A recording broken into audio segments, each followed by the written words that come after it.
स्वस्थ रहने की दवाई पूछते, बीमार क्यों रहते हो ये पूछो, बता दूंगा। बीमार इसलिए रहते हो कि तुमने कभी किसी रोगी की दवाई नहीं की, औषधि दान नहीं दिया। तुम्हारे नगर में एक, तुम्हारे पड़ोसी में एक व्यक्ति बीमारी के लिए तरस रहा था, दवाई के लिए तरस रहा था, और तुम्हारे पास पैसा था, तुम घूमने चले गए और वो व्यक्ति मर गया।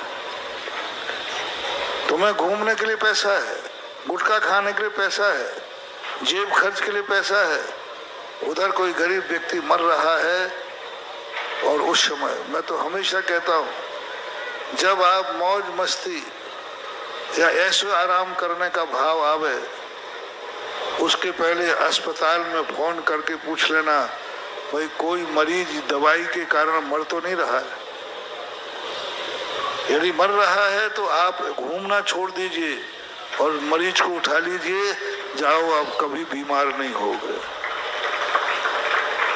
और तुम्हें मालूम है कि कोई व्यक्ति दवाई के बिना मर रहा है और तुम घूमने जा रहे हो। एक माँ निपुती हो रही है, एक स्त्री विधवा हो रही है, एक बच्चे अनाथ हो रहे हैं और तुम घूमने के लिए जा रहे हो। आवश्यकताओं की नहीं कह रहा हूं कि आप अपनी आवश्यकताओं को दे करके मरीज की दवाई करें। आप जो अय्यासी करने जा रहे हैं, घूमने जा रहे हैं, लाखों रुपया बर्बाद कर रहे हैं, उस 1 लाख रुपए में एक माँ निपुती होने से बच सकती है, एक स्त्री विधवा होने से बच सकती है, बच्चे अनाथ होने से बच सकते हैं उस 1 लाख रुपए। और तुम्हें कुछ नहीं, जाकर होटल में जाकर के 4-5 दिन में 1 लाख रुपया मिटा के आ जाओगे, नुकसान ही आते। तो ऐसे जो लोग करते हैं, कभी भी किसी बीमारी पर दया भाव नहीं आते, इसलिए ऐसी दशा होती है कि बीमारी बनी रहती है। थोड़ा हम सदा कहते हैं, पहली बात तो स्वस्थ व्यक्ति को सदा किसी ना किसी रोगी की 1 दिन दवाई जरूर कराना चाहिए। दूसरा व्यवस्था मैं बनाता हूँ, जो व्यक्ति जिस बीमारी से ग्रसित है वो अपनी दवाई तो करावे, साथ में उस अस्पताल में एक गरीब की भी दवाई करावे।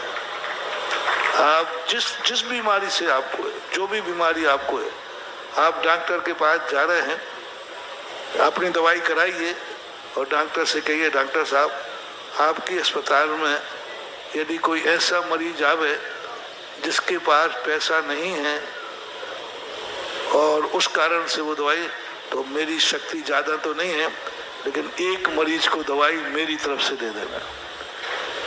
एक मरीज को नहीं कर सकते हो तो जितनी देर तुम इलाज कराओ उतने दिन तक एक गरीब की दवाई कराओ। उतना भी नहीं कर सकते हो तो तुम अपनी दवाई जिस डॉक्टर के पास जाओ, 1 दिन की दवाई किसी गरीब को मेरी तरफ से दे देना, जो बीमारी मुझे है। देखो फिर वो दवाई तुम्हें कितनी फलती है, कितनी फलती है। बच्चों को तुम पढ़ाते हो, बहुत अच्छे स्कूलों में पढ़ाते हो, एक बच्चे को किसी को गोद लेके गरीब को पढ़ाना चाहिए अपने बच्चे के साथ में, कि मेरा बच्चा भी पढ़ेगा, एक गरीब का भी पढ़ेगा। उस गरीब के बच्चे को नहीं पढ़ा रहे हो, उस पढ़ाने की आड़ में अपने बच्चे का ज्ञान का क्षयोपशम बढ़ा रहे हैं। तो ये सब जो दान की व्यवस्थाएं बनाई हैं, ये आप लोगों के लिए, विकास के लिए हैं। जो आवश्यकता आपको है वह आवश्यकता किसी दूसरे की भी पूरी करने का प्रयास किया करो। ऐसा इसलिए होता है। लोग कहते महाराज जी हमारा पैसा नहीं बच रहा है, हमारी संपत्ति सब जब्त हो गई, गायब हो गई, कुड़की हो गई, किसी ने हजम कर ली, किसी ने कब्जा कर लिया। अब महाराज कोई उपाय बताओ। क्या बताओ? हो गई से अभी दान की बात कही थी ना। लोग कहते महाराज जी हमारा पैसा नहीं बच रहा है, हमारी संपत्ति सब जब्त हो गई, गायब हो गई, कुड़की हो गई, किसी ने हजम कर ली, किसी ने कब्जा कर लिया। अब महाराज कोई उपाय बताओ। क्या बताओ? दान देने के संबंध में तो मक्खी चूस हो। दान देते समय तुमने कितनी शक्ति छुपाई है। पैसा है, दान दे सकते हो,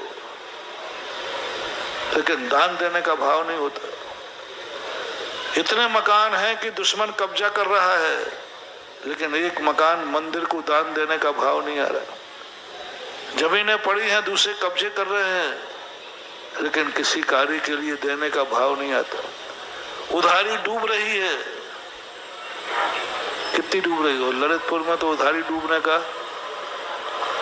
है।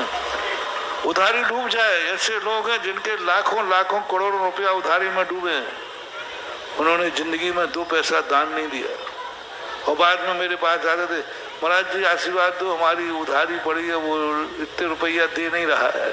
हम हंस जाते, मुस्कुरा जाते। मैंने कि बेटा मुझे बुद्धू समझ रखा है। बहुत सारे लोग आते, महाराज जी हमारा इतना पैसा उसने ले लिया, वो दे नहीं रहा है। मैं समझ गया कि ऐसा क्यों हो रहा है। ऐसा इसलिए हो रहा है कि जो व्यक्ति दान के समय पर कंजूसी दिखाते हैं, शक्ति छुपाते हैं, उनका एक ना एक दिन धीरे धीरे विलय को प्राप्त हो जाता है, पुण्य क्षय को प्राप्त हो जाता है। उनके बाप दादे करोड़पति थे, उनके बच्चे और पोते रोड पे आ जाते, खाने को नहीं बचता। तो कारण के संबंध में भी विचार करो। बीमारी की दवाई तो मांग रहे हो, लेकिन ये पूछो कि मैं बीमार